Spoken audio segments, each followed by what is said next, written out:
I'm literally grateful to have you here, Sir George. And you are a leader, you are a mentor, you're a speaker, you're an author, you're a socialpreneur. I hope uh, I'm getting the Profile. yes the profile right. And your mission centers around leadership development Yeah. among young people, not only young people though, among people of all ages, Yeah. education, empowerment, faith-based values, moral, spiritual guidance, relationships, and you're the vision bearer of Capacity Enhancement Leadership Academy. Correct. And also, you're a public speaker and author of several books, 16 books recorded to your name in the likes of books like A Leader with a Difference, Naked But Not Ashamed. Yeah. And you're also a co-founder of Solidage Africa Foundation, if I'm getting that name correctly. Uh, I would love to, first of all, find out from you what Solidage Africa Foundation all about. Solid Age Africa Foundation is an NGO which is headquartered in Accra, Ghana. Okay. And I'm the co-founder alongside two others. There is the main founder, Mr. Zoico Felix Kwame.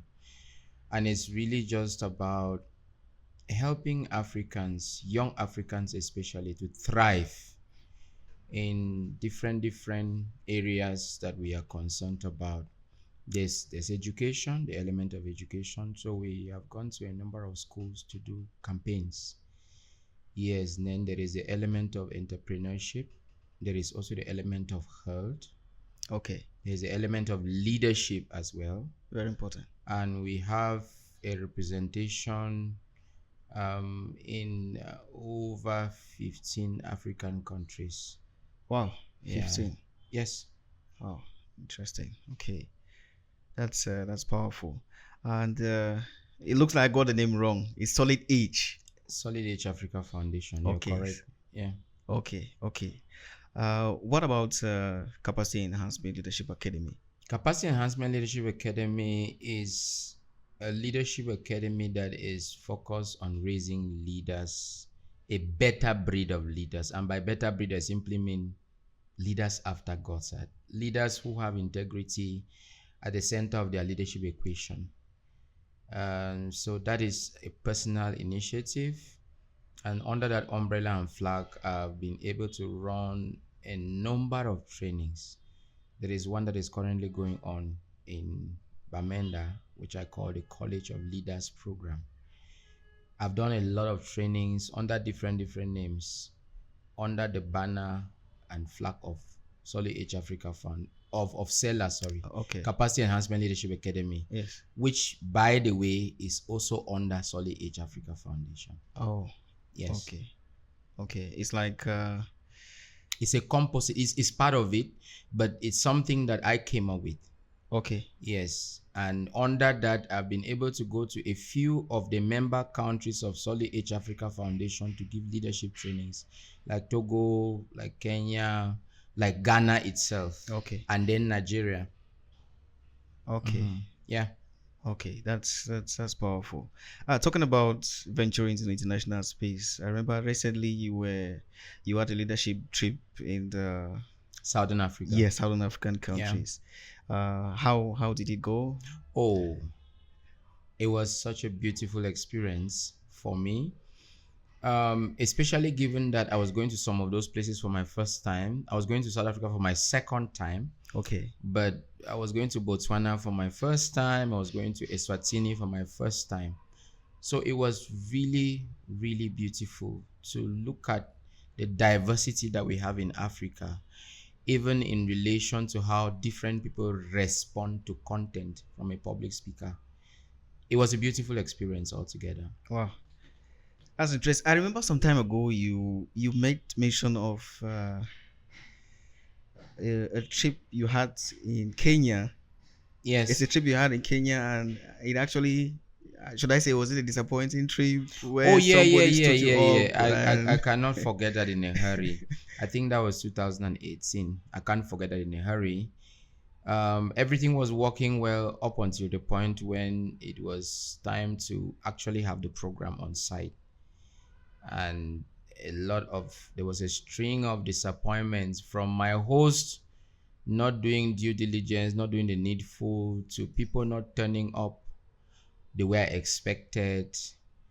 And then the whole thing felt like a wastage of resources because I put money from my pocket to pay my flight. Wow. Nobody helped me. And then you go to a program hoping that you'd find 100+ people, then only for you to go and you find 5 people. There were actually 4 people plus yours truly. So I making it 5.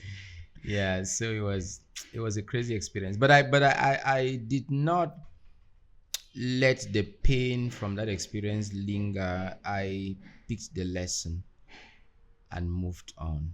I think that was the time when I learned firsthand that in the context of public speaking, people are people. Never underestimate people. People are just people. Whether it's 2, 3, 4 people, when you see people as generational material, it changes the level of preparation that goes into a public speaking event, because you know that if it's one, this one can chase 1,000.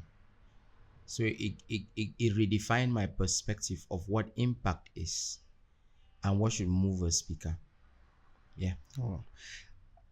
I think last year, this very day, I hosted a public speaking masterclass or seminar with this one was tailored towards uh, people in tech, Mm-hmm. people in the IT industry, Mm-hmm. because personally I observed that because I have a tech background, we focus on the tech knowledge and the knowledge behind the tech space and in all the specialties that we are in, and we ignore communication skills, we ignore Yeah. public speaking skills, and so I actually hosted that seminar. Yes, that seminar. It was a masterclass though, and for about a month, we did arrangements. But when I landed there, nobody showed up. Nobody showed up, and within, I think it was about an hour later, one person showed up. And it was some students who came for their practice session for I think it was a study session that just chose that okay they want to join, and that's how we picked up. It was disappointing though. but I but understand. yes, but we Can relate. yes, but we so talking about public speaking. Yeah. It's not long since I ventured in public speaking, Okay. and personally, I don't know many people in the space of public speaking, especially in the English speaking part of the country. So, what I want to ask this question: what does it take to succeed as a public speaker, especially in this Oh, a outside? lot. A lot. It takes a lot. It takes, I would say it takes all of you. Now, first things first, if you want to succeed in public speaking, you have to look away from the money. Oh, Yeah, because many people get into public speaking thinking about the financial aspect of the equation. You have to be ready to give yourself without reservation, for free, for nothing, your skill, everything you've got, and then you build momentum along the way. We usually say that you should never place a demand until you are in demand. What that means is that you have to pay your dues. wow. Paying your dues here simply means you have to master the ABC of effective communication, because communication is both an act and an art. Many people pursue the act part of it. Not the art. Yes, when you just stand and then you say something. And you can talk without communicating, just like you can communicate without talking. So Exactly. the art now has to do with the rules of the game, the techniques behind effective communication. So you have to learn the ABC of public speaking. And that means that you have to read. There's a lot of reading to do. And the first thing I would recommend is that you buy Dale Carnegie's book on public speaking. It's a big book. I think it's 300 and something pages. It's almost like the public speaker's Bible. Wow. You buy it, and then you attend a lot of events, you listen to a lot of speakers, you follow up a lot of TED Talks, If you can have 3 TED talks every week, just listen, because TED events are very highly professional public speaking settings. Yes, yes. Yeah, so you listen to TED talks on a variety of issues. Then you try to speak as much as you can. It's okay for you to lobby for platforms. Is not bad. Beginning from your local church, if you have a youth group, you can move up to your youth leader and say, okay, hey, give me 5 minutes. I have something to say. Because you cannot learn swimming in a classroom. You have to go out there and practice and practice and practice until you become prolific. And once you become prolific, you will not need a signboard because you are now excellent. Excellence does not require a signboard. Wow, that's deep. Yes, one person will tell another person what will go around, and then before long, somebody will say, I saw something while I was going through your profile, and then I just remembered that, oh, you'll be the right person for this program. Would you be available to come? Oh, somebody recommended you to me. That's how it's going to be. So pay your dues. That's what I would say. Deliver. You never have the second opportunity to make a good first impression. So when the opportunity comes to you, the door opens in your face. Do your best. Do it. The very best that you can do. Wow. Yeah. That's powerful. It's not as easy as we might think. Because I agree. A lot of people might enjoy the glory of the stage. Yeah. See how glamorous somebody will It's be a on journey. stage. It's a journey. I think that is just something overnight. But before you get on the stage, of course, you have to do what you need to do backstage. Backstage, yes. Yeah. So if you have, how long you last on stage depends on how well you maximize your backstage moments. That's the point. Wow, that's powerful. I remember a quote from Vusi Tembakwayo. He said, each time you should go on stage, you should have something new for your audience. Right. It shouldn't be like every time you go on stage, you have the Deja same vu. story, you have the same thing. the same thing to say Yeah, over and right. over and over again. Okay. Thank you very much. I would love that you, based on your background, Yes. you I believe you grew up from the northwest Right. region of Cameroon, and ever since you've evolved in the educational area and also as an author, as a leader, what aspect of your upbringing, I know we're in Africa, what aspect of your upbringing most shaped the leader that you are today? And also, when did you actually realize that you had the calling of empowering people? You have a public calling. One of the things that shaped me is my father's way of raising children. My father is a disciplinarian to the core. Yes, and that has sort of shaped the person that I have become. My father was and still is a no-nonsense father. Wow. What that translates into is a sense of principles and then self-discipline. If you don't have those, you are going nowhere. No matter how gifted you are, you're going nowhere. The fact that I was also raised in a context where everything was not readily available, I had to struggle to get some things, also made me to realize that I have to go the extra mile if I'm seeking a better life for those whom I will call my children. For my own family, I have to go the extra mile. So it sort of shaped my work ethic. That shaped my work ethic. Yeah, because I know that you don't get to decide where you come from. You don't get to decide the family you come from. But you have to set the pace for the family that comes from you. Comes from you, yes. Yes. So that helped. Your second question. Please remind me of the second When did question. you first realize that you have a calling to empower people? 2015 it was. I cannot forget. Well, I started my public speaking journey in 2011, but 2015 was the year that it became clear to me that this is the assignment that I have, that I have a mandate to raise leaders after God's heart. It was 2015. Wow. Yes, and it was a process. It was more of a journey. It's not a sudden realization. It was a process. I had to connect several dots with the help of the Holy Spirit, and then I was able to know, hey, this is it. This is what I'm supposed to do with my life. Wow. So, talking to somebody, a young person now, one of the primary areas should be discernment from the Spirit. Yes, yes, yes. Otherwise, you would throw your life away in meaningless adventures. The thing with youths is that they are known for adventure, their love for adventure. You literally use your life for experiments, and that is not safe. It's always important for young people to know that more than speed, accuracy matters. Yes, it doesn't matter how fast you are going if you're in the wrong direction. Exactly. So discernment is important. Very important.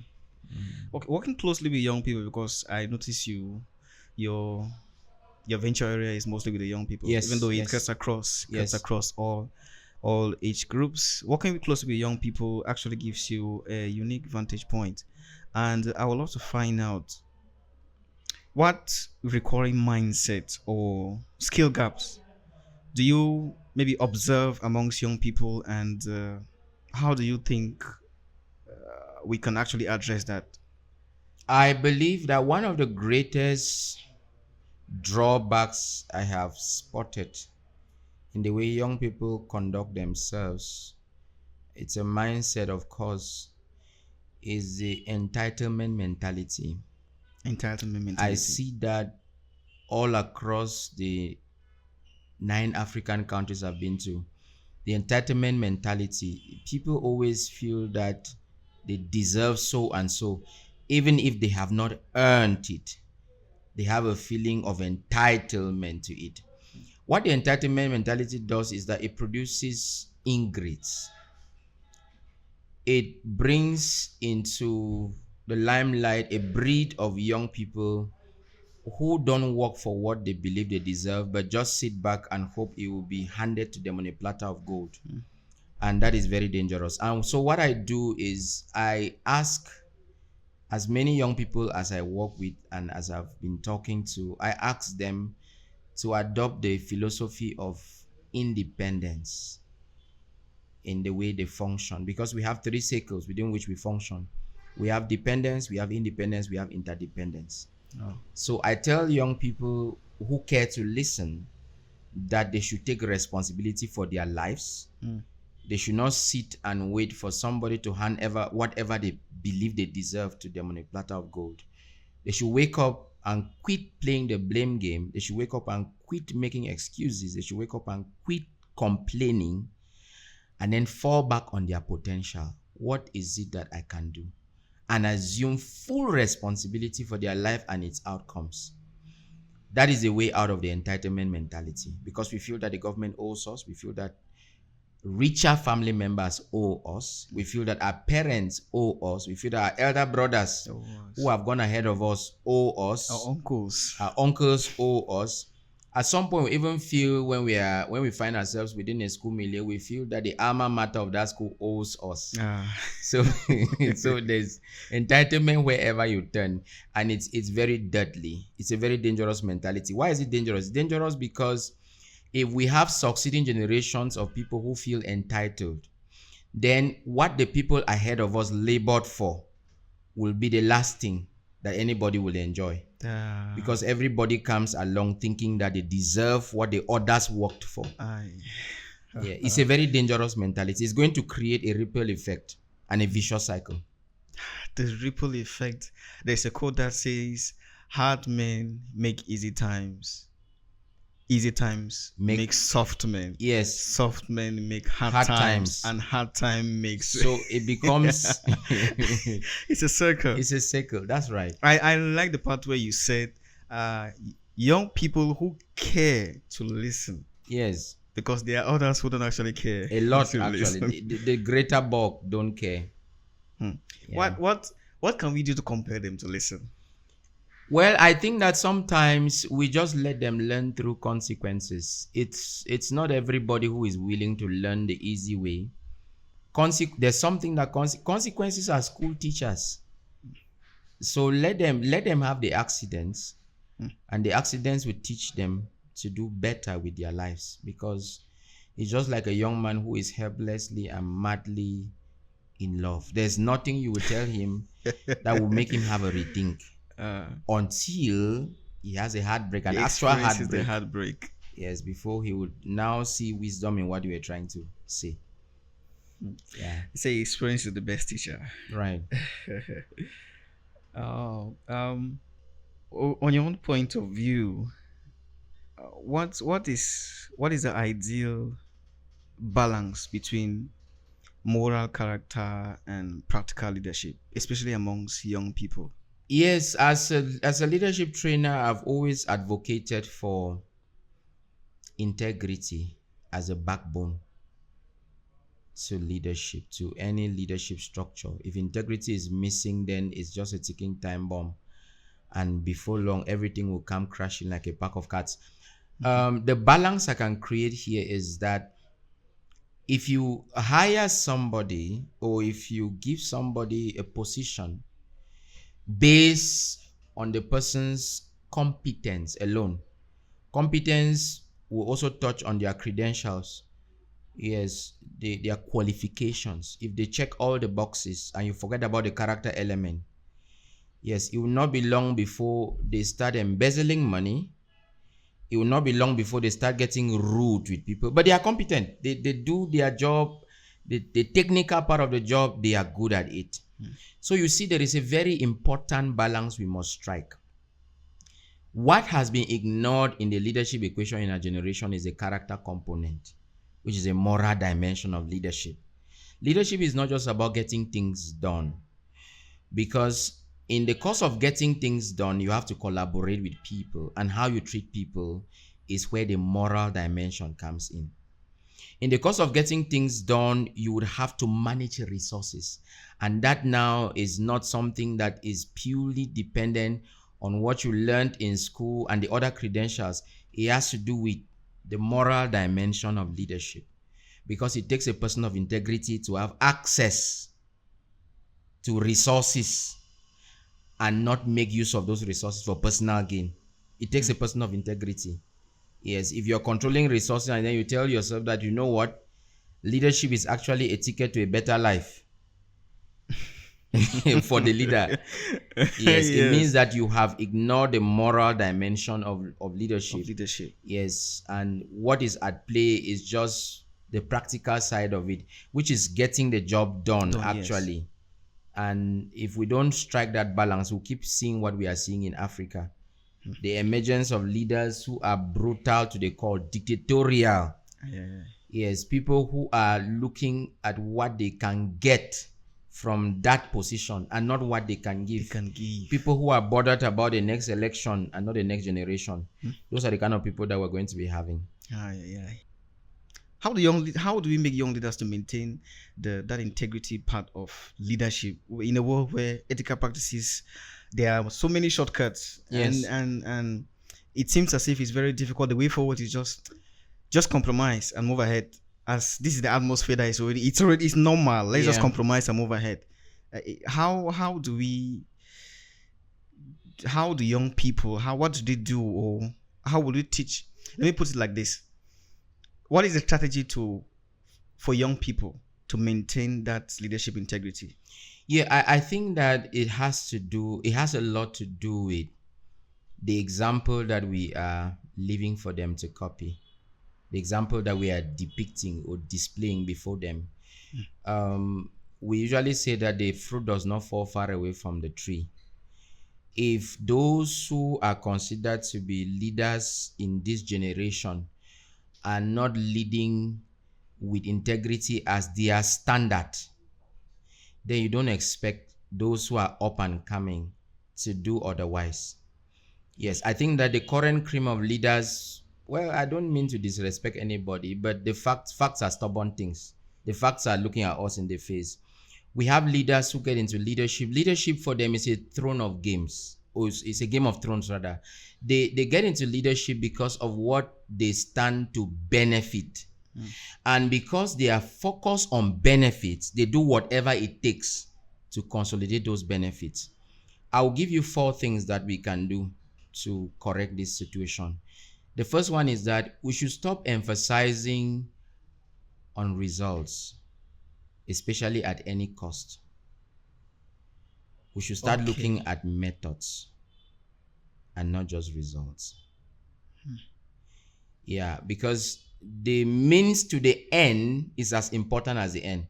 If you were working somewhere and then your leader, your boss, your supervisor, your manager tells you that I need these results by the end of the month, I don't care how you get them.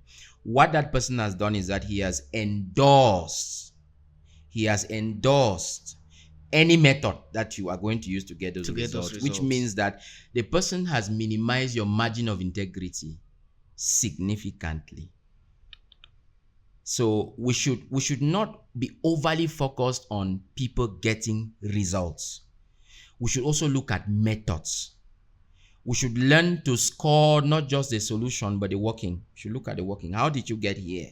Because the solution can be correct and the working is wrong. It's wrong. Yes. So we look at the means to the end, and then we also look at the end. Then the next thing I want to talk about is that leadership should never be by connection. If we are going to have leaders of integrity, people have integrity, we shouldn't bring people into a position because we know them or because they know us. I now understand what that point means. Yes, by connection. Yes. Because that is where the corruption actually starts. We should bring people into leadership positions because they are competent. There are 3 things I usually measure on as far as leadership is concerned: positions and privileges and assignments are concerned. There should be competence, there should be availability, there should be willingness. These are the 3 things that make a good team player. If you're giving somebody an assignment, it should not be because the person knows you and the person has done a favor and now you are returning the favor. It should be that the person is competent, the person is willing, and the person is available. So we should not get people into leadership situations based on what we stand to gain from them or what we have benefited from them in the past, or the fact that we have a very close relationship with them. The another thing that we need to do is that we need to start elevating the value of character above reputation. We need to lift up the value of character above reputation, because your reputation is what people think you are. You are. Your character is who you are. You actually are. And we function in systems where people are trained to be eye servants. They offer eye service and lip service. And they can only be at their best when there's a supervising authority or supervisory authority. Yes, which destroys the culture of integrity. We should help people to realize that they are not human doings, they are human beings. It's not about the things you are able to do, especially when your boss is around. It's about who you are. Yes. The consistent expression of your identity is what matters. It's not the occasional displays of virtue. It's a constant expression of who you are as a person. To look good in the faces of the people above yes. you. And then the last recommendation I would give is that we should prioritize character building, even above skill building. Character building. Because the common one that you would find everywhere is skills. You can learn any skill and be good at it. What you have to work on for the rest of your life is your character. Exactly. Character is a building project that is always in session. Till the day we die, we keep working on our character. So the problem I have with the educational system, I'm a son of the Faculty of Education, but I have a problem with it, and I'm a teacher by practice, but I have a problem with the educational, a very big problem. The problem is that we train people to have the competence to work in certain places, but we neglect the character component. And you know, bad character is like the force of gravity. No matter how high you go, it will bring you down. Bad character will shut doors of opportunity before you. Even when your connections and competence open doors for you, it takes character to keep those doors open. So we should highlight, if we want integrity, we should highlight character building. In all our programs, all our programs, even beginning from parenting, character building. At the level of the church, character building. In our workplaces, I wish that bosses, supervisors, employers would have chats, 10 minutes, 15 minutes, 20 minutes before they start work every day on different aspects of character. Maybe today, let's talk about integrity. Let's talk about discipline today. Let's talk about principles today. What do you think about principles? What do you think about discipline? What do you think about virtues? Which principles guide your life? And then they have those conversations before they get to work. So it's important. If we are going to have integrity, we have to put these things in place. Wow. Wow, that actually that's so powerful, because 2 days ago I was actually thinking over this in my mind with regards to employers and employees. Yes. Basically, what I've picked up from what you have said is, if you're an employer and your employees are not performing well, yes, the first level of evaluation is yourself. That's right. If you have leadership integrity, yes, and the second level evaluation is your employees. True. And not only focusing on teaching them the technical skills, but also Right. teaching them leadership integrity skills that can Yes. be able to guide them through their service. Yes. Which is actually vital, because And the bad thing, the sad thing is that integrity is not transferable. Integrity is not received. You don't receive it. You don't transfer it. You don't pray it into your life. You cultivate it. Cultivate as a seed, and then you protect it as a treasure. Wow. You cultivate as a seed and you protect it as a treasure. Right. Wow, that's so powerful. I wanted to ask this, and I was a little bit skeptical to ask it. Let me just put it this way. In your leadership and entrepreneurial journey, have you ever cried before? What made you cry? And what wiped your tears? Actually, I stole this question from from an interview somebody had with Vusi Tembakoy. I don't know if you know him. Have you cried before? What made you cry? And what wiped your tears away? I have cried a number of times, but not literal tears. Yes, not literal tears. Yes. Yeah. Well, even though we say men don't cry. And I actually saw that in one of your posts. Yes. Today. Yes. You're talking about men. The fact that men don't cry, but actually, anyway, I don't believe in that. I cried. Well, there are 2 times during which I cried. These 2 times stand out. One of them I already shared. It had to do with the Kenyan experience. But there was another one that had to do with the rejection or the denial of a visa. Wow. In the course of my journey, I wanted to travel to Thailand. So I felt that was the right move at the time. I raised the money. I went to Nigeria. I stayed with my friend in Abuja for 2 weeks. And I was hoping that I would get a yes. And then I go and realize that the visa was not given to me. Because when they give your passport, they will attach a small slip, and then they'll either put a tick on the slip or they'll write an X. They'll mark an X on it. If they mark an X, it means that the visa was not given. Rejected. So I was given that, and then when I checked it, it was an X. I did not bother to open my passport. So when I was at the Murtala Mohammed Airport in Lagos, and I was about to fly, one of the immigration officials took my passport and opened it. I said, but what happened? They gave you a visa and then they took it back? That's when I even had the time to look at it, and I realized that they gave the visa, but then they wrote on it, cancelled without prejudice. So it means we've not given you the visa. We don't have a reason why we did not give you the visa, and we don't have an explanation to give you. So it broke my heart because I had spent a lot of money to get to that place, and I already started building castles in the air in relation to where I was going. So it was not a good experience for me. But again, shortly after I came back, I started realizing that that was actually a blessing in disguise, because it now helped me to rediscover myself. So I'm answering the other part of the question: what wiped my tears? Yes. The fact that I started looking at it through the lens of optimism. I'm like, no, this thing may not be really all that bad after all. And I realized that it was helping me to have redirection in life. I just realized that sometimes rejection is redirection. So yeah, Wow, that's that was it. I don't know if I should say I can relate, because I've actually been in such a situation before, Yeah. but we actually went, and it's a story for another day. We actually went and we reached the country where we're going to. We're going for a training program, a 2 weeks training program, and we're given the visa quite all right. But when we reached, the immigration rejected us. And you had to come back. Sent us back.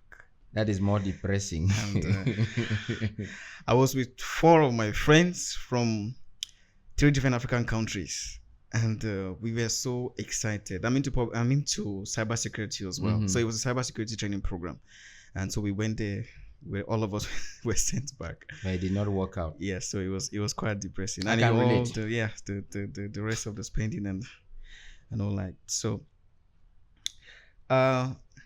with your permission, I would love to dive a little bit in some of the quotes you Put up. put up on your Facebook profile. Yes. I would love to know actually the point from which those inspiration come up from.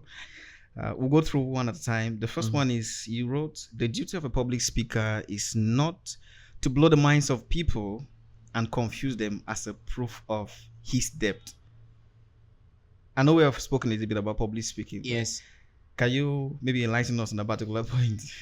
Well, it's simple. It's just to say that the goal of public speaking is communication.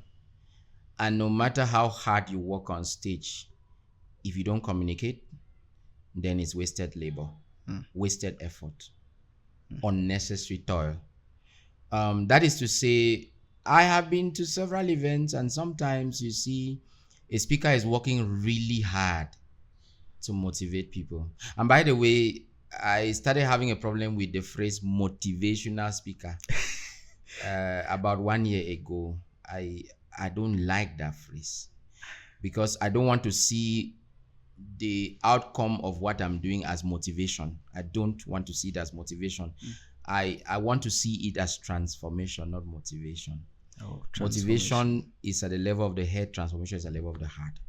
So if you come on stage and say a lot of fantastic things and people clap for you, but they walk out of that meeting and go back home and continue from where they ended, then you have failed as a speaker. So that is the angle from where I brought that quote. Wow. Yeah. Then the next one is a quote: do what makes you happy. What makes you happy today can lead to untold sorrow tomorrow. Yes. What motivated that? What brought that quote about? You did not read the quote completely. I skipped the Goerge part. Say, do what makes you happy. Nye, nye, Yeah, yeah, nye. yeah. And then what makes you happy? I'll tell you why I included that part. I actually skipped the yeah because I felt like maybe it would not be appropriate for me to. No, it's to part of bring it. up. It's part of it. That in itself carries part of the message. Okay. Well, that three-lettered word, nye, nye, nye, it simply means that these are the kind of things that people just say. Do what makes you happy. If you're happy, then it's fine, and so on and so forth. These things at the surface or at face value, Yes. sound, feel, seem to be harmless. They are not harmless. They are very harmful. Once you tell somebody, do what makes you happy, you have given that person a license to self-destruction. Because what makes some people happy is tramadol. And that's where the whole reasoning comes from.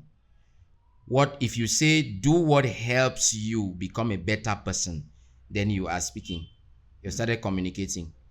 Because if you know the kind of things that make people in this generation happy, you would never freely recommend people to do what makes them happy.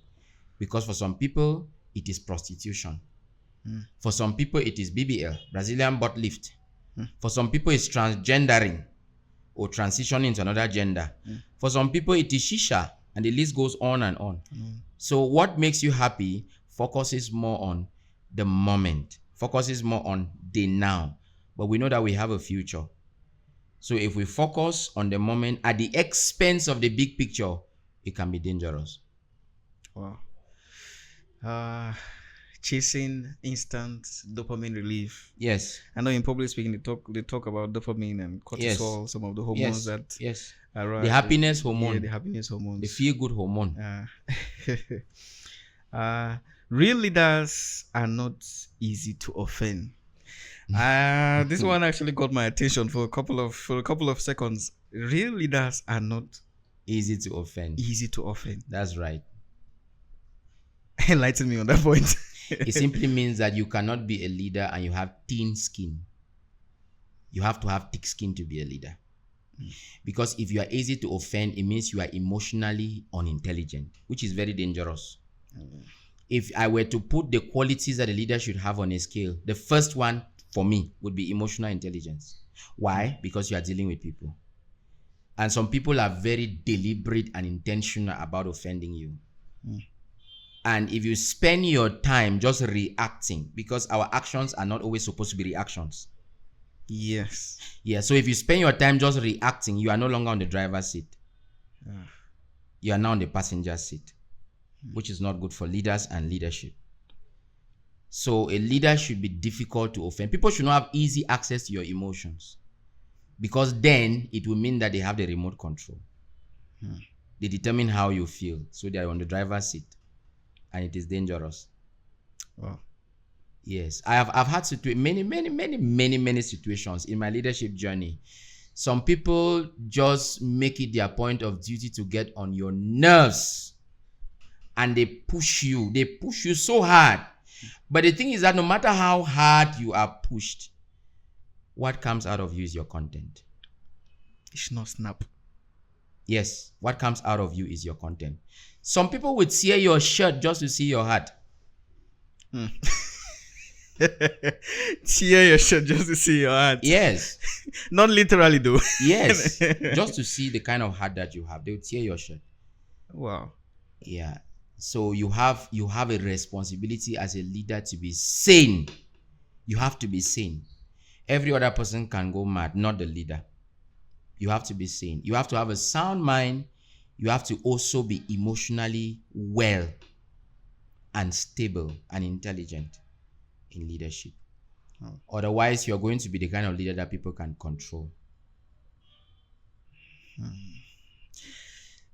That's very deep. I'll let me pick out 2 points from there. You said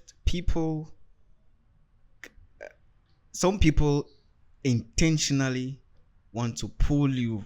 Yes, they will tear your shirt just to see your heart. Tear your shirt just to see your heart. Yes. So, let me understand. This is the first point I want to pick out. Let me understand.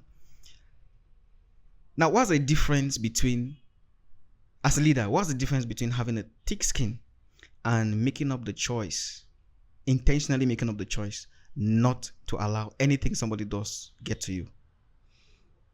Because I believe some people have a natural, some people are normally, they have a natural way of resisting any negative comments or any negative push. But some you need to make that decision to. There is actually no difference, because nobody was born with thick skin. Thick skin is a choice you make. Why? Because you realize that the behavior of people towards you, if my behavior towards you is fixed, it will be unwise of you for your response towards me to be fixed. Please let me understand that. It means that if you are dealing with a fixed factor, you have to be variable. Yeah. If I find that you offend me every day and my natural response is anger, yes. then I'm foolish. Oh. Because the fact that you offend me every day is certain. What is not certain is how I respond. So developing thick skin is not something that comes to you from birth. It's a choice you make, and you make that choice because you have a working knowledge of human nature. You have mastered human nature. You are dealing with people. Now, that does not also mean that when people cross a line, you should not bring the sledgehammer of sanctions on them. That's not what it means. Because you deal with different categories of people. Sometimes the people you are dealing with are clients and they can get on your nerves. Sometimes they are colleagues. Sometimes they are subordinates. Sometimes they are superiors. It depends on the person that is in front of you at that time. For some people, for example, if you are dealing with a client, it is not optional. Most times you have to take the blame. Most times you have to absorb the shock. So it's about building your shock absorber. Yes, if it's a client you are dealing with. But if it's a colleague, well, then you may have a different approach. And if it is a supervisee or an employee, you have the upper hand. So you can activate sanctions. Yes.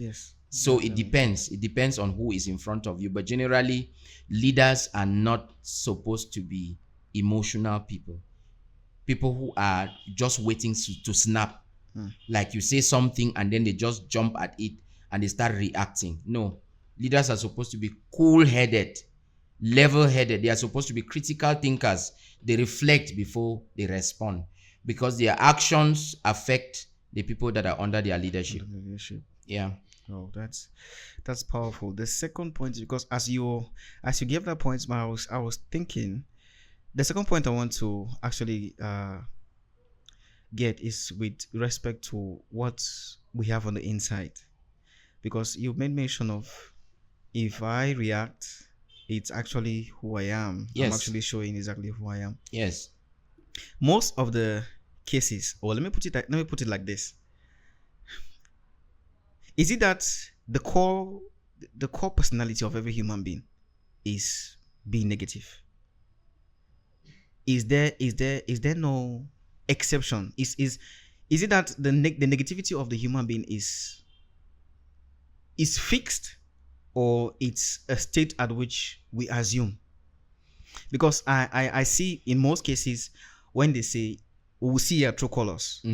We'll see your true colors when this thing happen. If we do this, you will see your true colors. Yes. And the true colors most people talk about are negative parts of Yes. that personality. So yes. And why is it also, I think it's still related to that point, why is it also that each time when somebody, even if it's just once in a while, somebody snaps after he has been pulled, Yes. even if it's just once in a while, Yes. the general assumption is that is his natural way of being? Because we have not drawn a line between character and behavior. That is the reason. Do I need to explain? Yes, for purpose of clarity, yes. Character is proven by consistency. Behavior is occasional.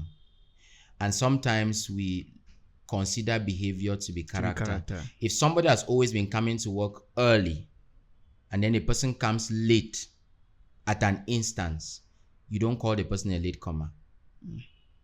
You don't use an isolated incident to build an identity for a person. For that person. Because that is a behavior, not the person's character. Character is the consistent expressions of your personality. Behavior is occasional. Now, to your first question, I believe that everybody is in a particular temperament bracket, and every temperament has the negative side of it. So yes, human nature has these negative tendencies in it. By nature, we have negative tendencies. But it's now for individuals to work on their weaknesses. There are certain things that we have naturally that are not bad in and of themselves. It now depends on how we manage them. For example, anger. I believe that anger is fundamentally not bad. In fact, it would be a terrible thing to have somebody who never gets angry. Never gets angry. That should be a very dangerous human being. If at all is a human being. Yes. Another one is fear. Fear is also one of those things that we were given as a gift. Some people will be shocked to find out that fear serves to protect us. One of the functions of fear is protection, because the only reason why you cannot go into an oncoming vehicle is fear. Exactly. The only reason why you cannot jump from a story building is fear. So fear protects. Now, but when that fear has been allowed to master you, the other kind of fear that holds you back from attempting the things you can attempt, that is now the negative. It has now spiraled out of control. Fear has now spiraled out of control. When that anger has now caused you maybe to pick up a machete and chase somebody, or for a married man to now beat his wife, it has spiraled out of control. So we have these negative tendencies, but they are neutral. We decide how we express them. That is the point. Oh, that makes it clear. Yeah. That makes it plain and clear. The next point is you said leadership is a life you live and not just a role you play. Right. I think I know what that means. Yes. Yeah. I think I have an idea of what that means. Yes.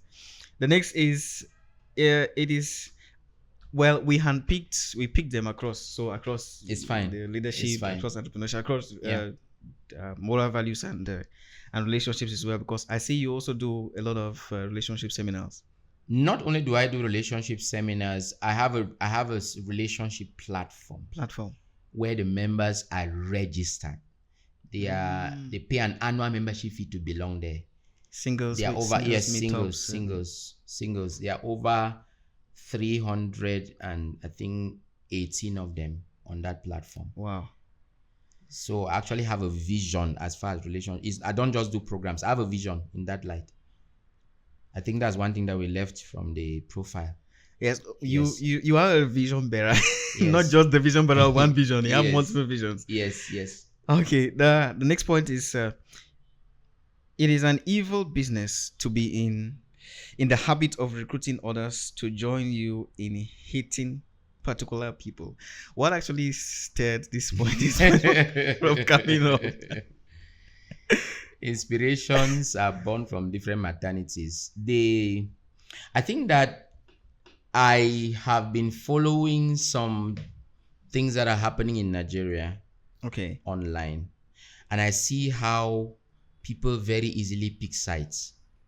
I think one of the most recent was the Regina Daniel and Ned Nwoko incident. Oh. Yes. Okay. You just see how people very easily side with one person and they don't even know the complete story. The truth of the other. Yes. And then you recruit other people to join you in hating someone they don't know. So it's hatred by association. And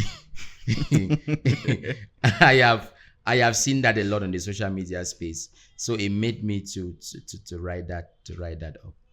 And it's not only on the media space, even everywhere, media. even in the church. Even you see, that's why I usually say that. Yes.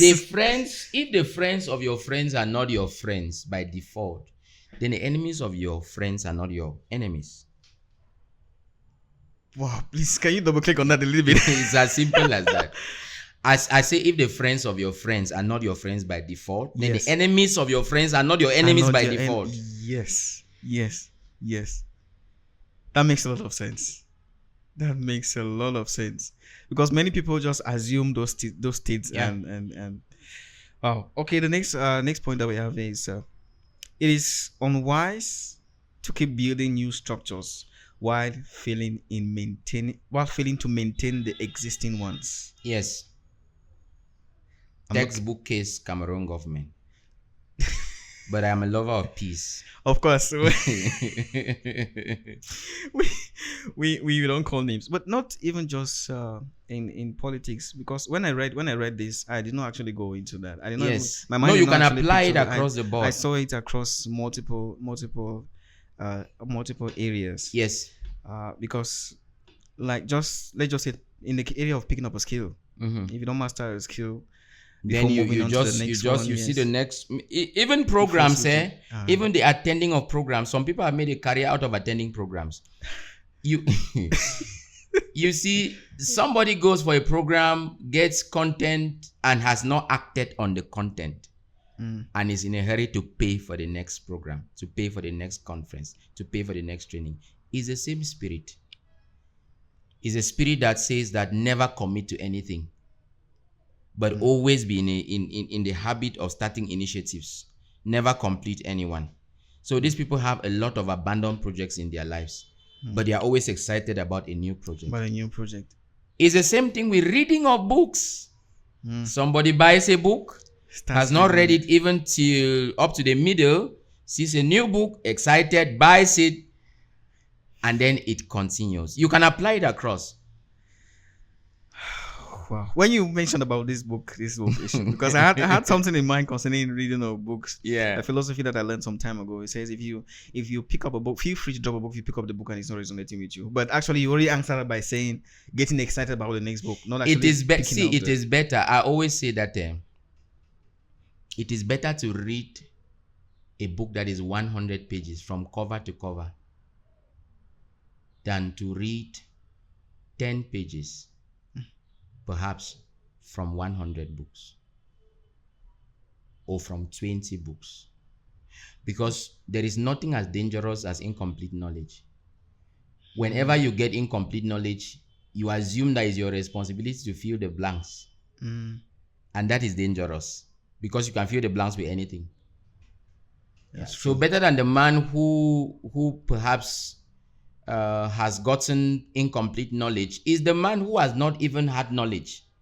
You see, ignorance is better than misinformation. I'll tell you that any day. In your ignorant state, you are somebody who is misinformed is more lethal, is more dangerous than somebody who is ignorant. So I usually say that ignorance has benefits, and one of them is peace. Surely it is peace. If what I picked up from this is what they've just said is missing context.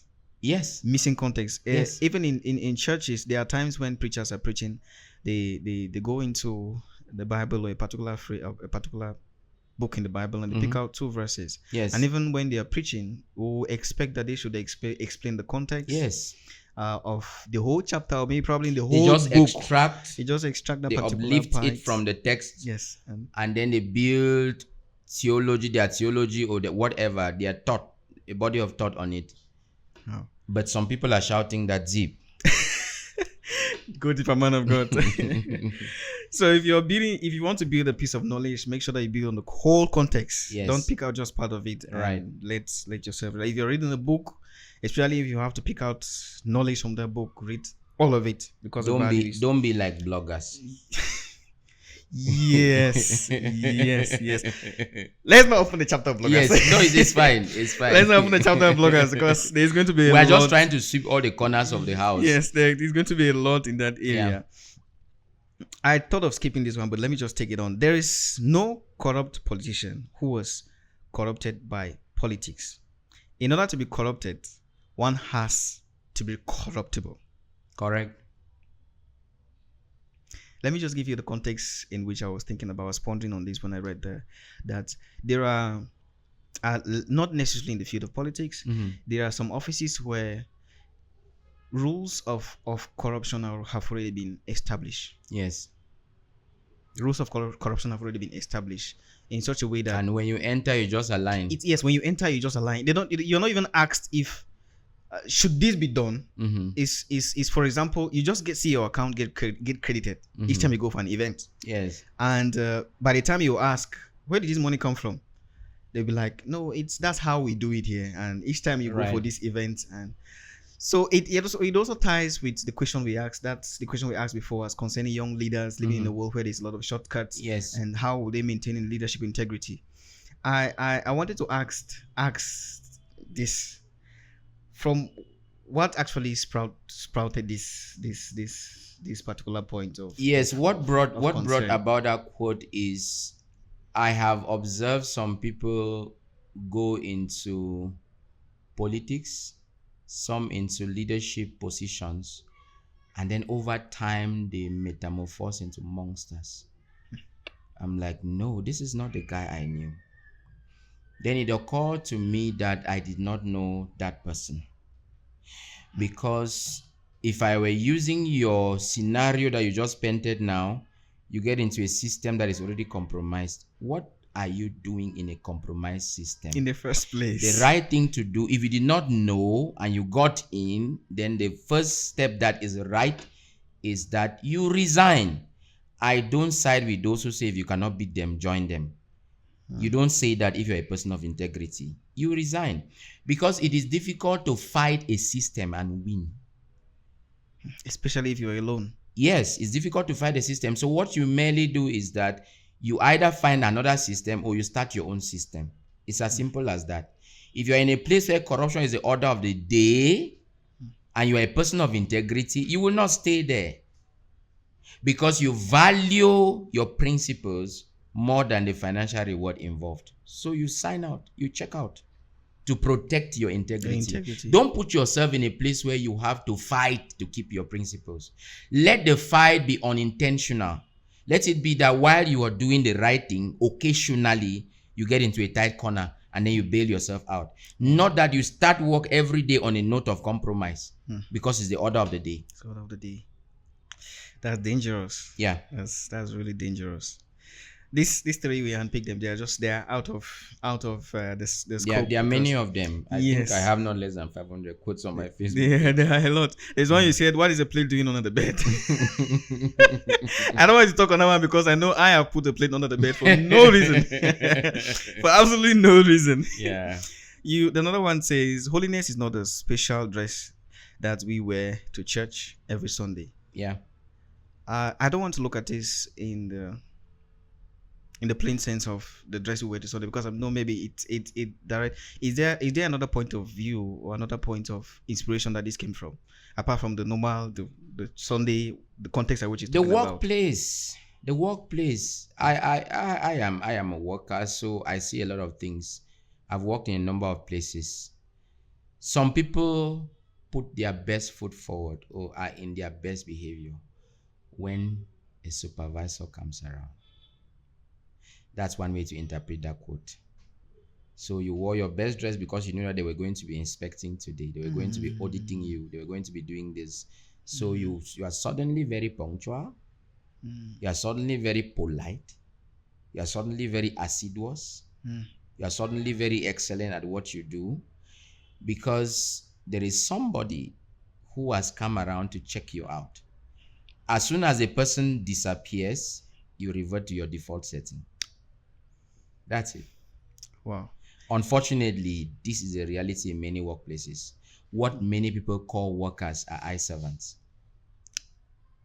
Yes. I'm involved in, one of the things I did not tell you is I'm involved in trainings in workplaces. I've done a lot of trainings in different workplaces.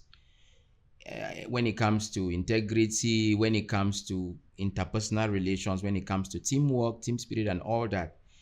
And I realized that many people are just exceptionally good eye servants. They know how to pretend and not get caught. And we have a common saying that a thief is the one that was caught. I was caught. So if you were never caught, you are not a thief. You are not a thief. That's the idea.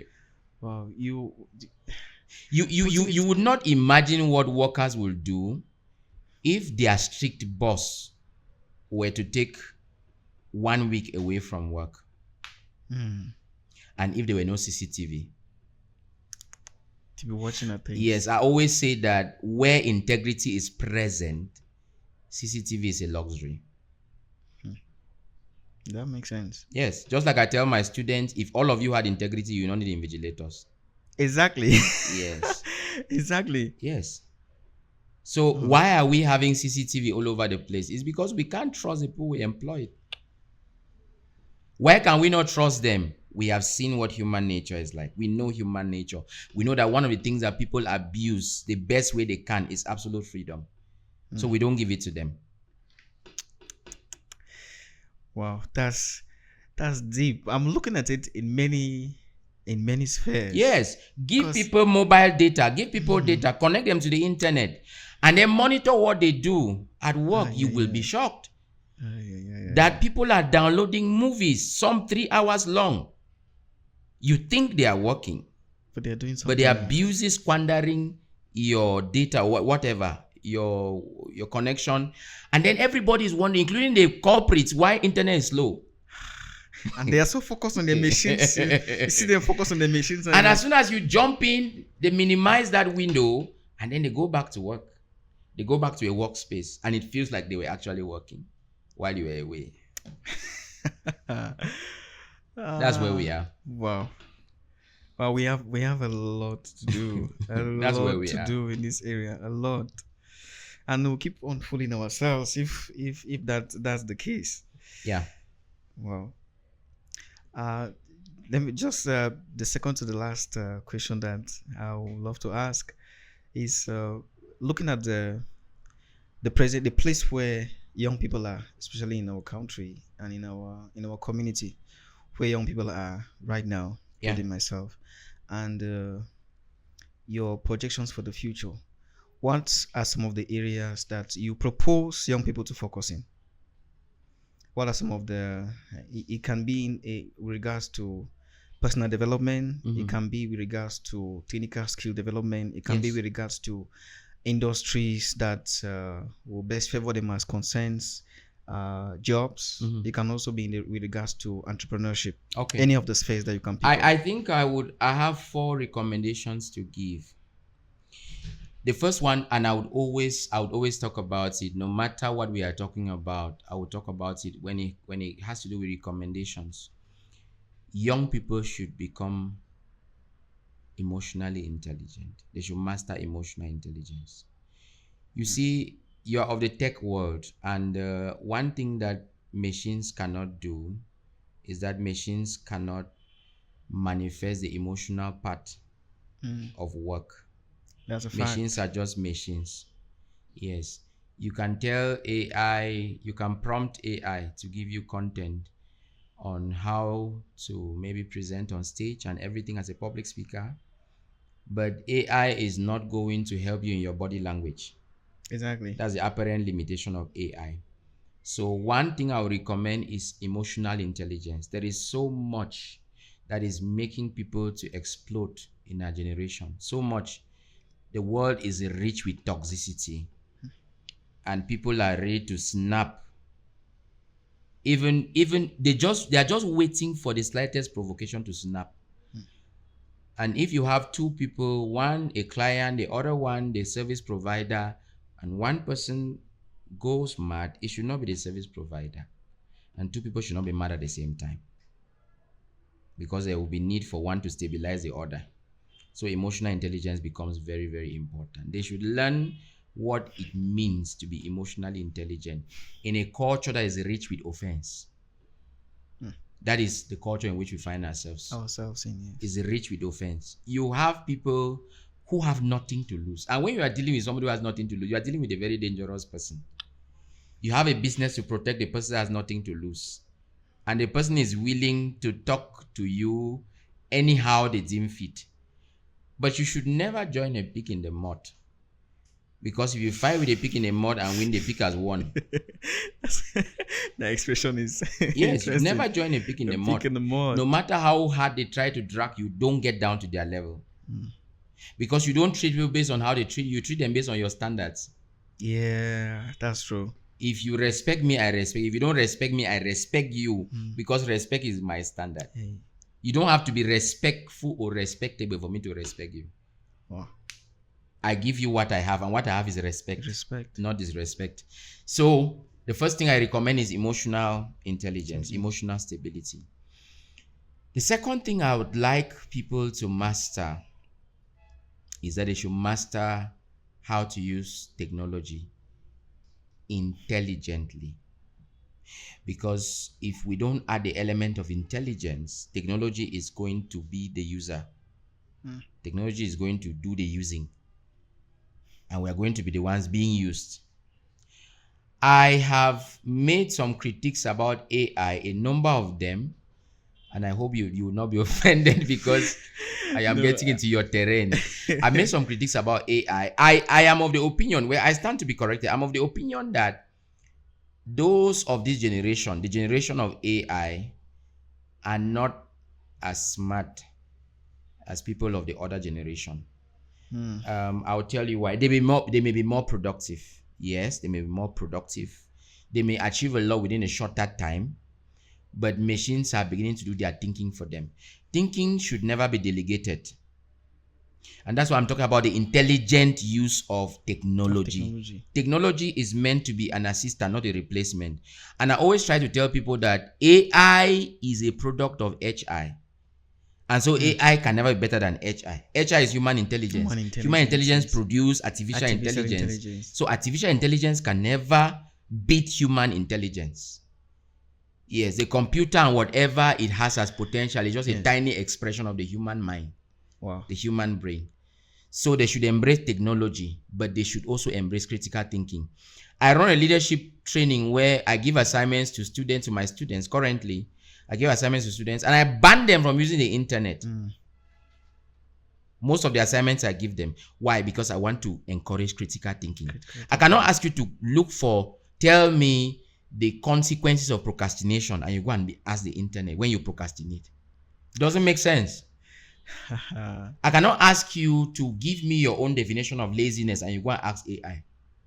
It's madness. So what I encourage is that you should only depend on AI where your thinking fails you. AI should be a second resort, not your first resort. Not the primary. Unfortunately, most people use AI as first aid. They use the internet as first aid, and it should never be like that. Let me tell you how I prepare lessons. I am in the business of content creation because I get to speak in so many places, and I'm a teacher. I teach a very uncommon subject in my school, personal development. It's a subject in my school. The subject is written as a class subject and it is evaluated and marks are given on the report card. Wow. And I'm the one who creates the content for what I teach from Form 1 to Upper 6th. Personal development. Yes. It's taught as a subject in the school where I teach. I feel like I should go back to Form 1 in that particular school. So what I do is that I tell students that if I give you a task, your first point of resort is the brain that God blessed you with. Exactly. Yes. The calculators that we are using now were not very common a number of years ago. Exactly. Yes. Children came to school and they recited the times table from memory. They were smarter. Now you ask a child who is in Form 2, what is 9 times 4? And then the child goes to the calculator. That's a breed of people we are raising. Machine-dependent people. Technology-dependent people. Which is a very, very dangerous thing. So we are seeing less and less critical thinkers in our generation. I am an editor. Somebody sends me a book and I'm editing the book. And then I realize in the midst of it all that 80% of this material is AI generated. And then I'm asking myself, in what way are you an author? That actually happened. Yes. Because I've been editing since 2013, I was able to discover that this is AI. Because I asked him to write something and send, he wrote and sent. I looked at the strength of his language, his command of English. Then I looked at what I was editing and I said, this is AI. What you sent to me is AI. It's 80% AI, even plus. And he agreed. I said, how are you an author? Wonderful. This is... So technology has made cripples out of us. Wow. Yes. And I'm not vilifying or demonizing it. I'm just saying that technology is only useful to the intelligent. If you are not intelligent, technology will make a slave out of you. Because I cannot believe that I'll ask a simple question on a WhatsApp forum, what are the causes of divorce? And you go and ask AI. And you live in a society where divorce is happening every day. It does not make sense. Yes.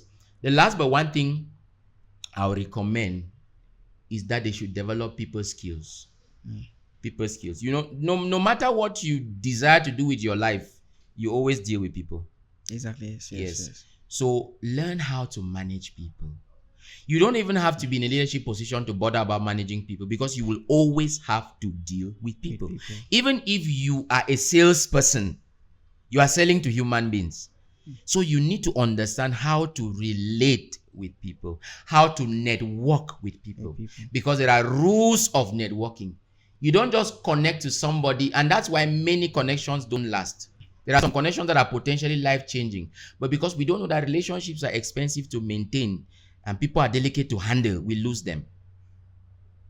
We lose them because we don't know how to handle people. So I would recommend people skills. That is very, very important. Wow. And then, of course, the last thing I would recommend to them, whatever it is that you are doing with your life, I would recommend continuous capacity building that is tailored to the demands of your assignment as a person. Don't build capacity generally. Identify what it is that you have to do with your life and then invest yourself in that direction. Because some people are several kilometers wide but very few inches deep. And I'm looking for depth. We have very few masters. We just have people who have general knowledge. Very few masters, very few experts. So go deep, go granular, go pro, go to that area, go deep into that area where you believe that you are called to deploy your potential, and then develop your capacity in keeping with the demands of that sector. And that is one of my problems with education. It's a story for another day. It's a story for another day. Story for another day. Yes. Wow, that's powerful. This last point, it's like the space of public speaking. If there's an advice I got some time ago that if you want to be a public speaker, just speak. That's developing the general skill. Yes. But if you want to charge a premium on your time on stage, you have to then have you a need specialty, to know a niche. Where your niche. you need to know where, if they want people to come and talk about bananas, they're looking for you. Yes. That's when you can be able to charge a premium. And I'll sincerely appreciate the first 2 points that you actually, all of the points, but I'll pick out the first 2 points that you made mention of. Emotional intelligence. Yes. I've been a witness of situations where a very small misunderstanding sparks flames. Yes. At job sites. Why am I even going far to job sites? Even just taxis, when these normal taxis that exactly just a little miscommunication, or even yes. misinformation, just misunderstanding. I've seen people fight with taxi drivers now. Fire. I've seen people fight with taxi drivers. You see somebody lose passengers. He's all of integrity like that just because of 50 francs. Yes. Right. That the emotional intelligence is very vital. No, it's very important. It's very vital, and it's needed at all levels. Yes. Yes. With also when you mentioned about digital skills, yes, tech skills, I've been privileged to actually conduct trainings in digital skills across multiple platforms for educators, students, and even professionals and administrators at some levels. And my evaluation, I don't want to say I was disappointed though, because sometimes we go to those places and we assume that some of these things they already know. Yes, these things they already know, and it's a costly assumption. Yes, to your greatest surprise, you discover that some of these aspects, some of the technical things that you expect everybody to know as general digital literacy knowledge, yes, they don't actually have that. So it's actually important. And this thing with AI, this thing with AI, it's I'm an administrator of one of the schools in Limbe, and there's a scenario, there's a situation we observed some time ago. There was a time where we had to give evaluation, and a teacher went. Oh God, I'm actually ashamed of saying this. A teacher went and asked AI to generate quiz for him. My problem is not actually him generating the quiz. I don't know how he did his prompts. Yes. Maybe he crafted his prompt based on what he was teaching in class. Yes. But when he was doing his copy and paste, he copied everything, including answers. Goodness. And even the point where ChatGPT, some of these AIs, they will say, they will ask you a question if you want them to maybe shape the content in a particular way. Yes, exactly. He copied and pasted it on the paper. Did not even review. That's why I say AI printed. Does not work. Jesus Christ. And for those who are not intelligent. He printed and brought it. It was one of the evaluators who actually you are touching on something that we need to put an eye on, even at the level of projects. The projects that ChatGPT is now, well, they don't give ChatGPT the credit it deserves, but ChatGPT is now writing projects for a lot of people, and is unfortunate. So I think that we need to, digital literacy should also include how to use digital tools. Yes, how to use them. Not only how to use them, we also look at the moral ramifications of doing certain things with digital tools. Mm. Yes, because they are crimes that we can also identify in the use of digital tools. Yes, sometimes people do not even realize that they are guilty of plagiarism and those kind of Yes, things. yes, Yeah. yes. Okay. Only they abuse those tools. That's what I Okay. can say in that light. Okay, thank you very much. Just the final question. Okay. Uh, one of the objectives for this is also to do a sense of cybersecurity awareness and sensitization. Okay. So the last question I'm going to ask you is: have you ever been hacked before, or have you experienced a cyber breach before, or have you been scammed before? I have never been hacked before. My account has never been hacked before. I've never been scammed before. But there have been attempts to scam. Okay. Unsuccessful attempts to scam. Yeah. Maybe are you interested to maybe share, give a light? Well, it may not directly have to do with the internet. It's more like somebody reaching out to you on a call and then telling you that I have this in my possession that belongs to you, and you have to. This person sent it. This person that you know sent it, and is at the airport, and then you have to pay this amount of money to be able to get it, and it is this your cousin who is based in the States and all that. And then I tried to do two-factor verification Exactly. and realized that it's a lie. So yeah, that's Wow. the experience of that. Wow, thank you very much. Just to double click on that, they are so far as it was over a over the network. It's an attempt, or it's an attempt over the cyberspace, and it can be Right, referred right. to I agree. as a cyberspace. And now that we have artificial intelligence, there are scenarios where those people, instead of calling to say that they are representing somebody who sent the package to you, they can actually clone the voice of that your cousin in the United Right. States, and Right. even clone his facial expression, and then they Right. make that call, which Right. might even seem more. I want to appreciate you for taking out time and for accepting to be with us on this edition of the podcast. And I believe that this is just version 1. All right, no problem. Hopefully, by God's grace, we'll have another version again, Yeah. another episode again, where we'll have you to Thank you so much to for share having me. our wisdom. Thank you very much. Thank you very much. And thank you very much for watching. Peace. Stay safe and stay secure, brother.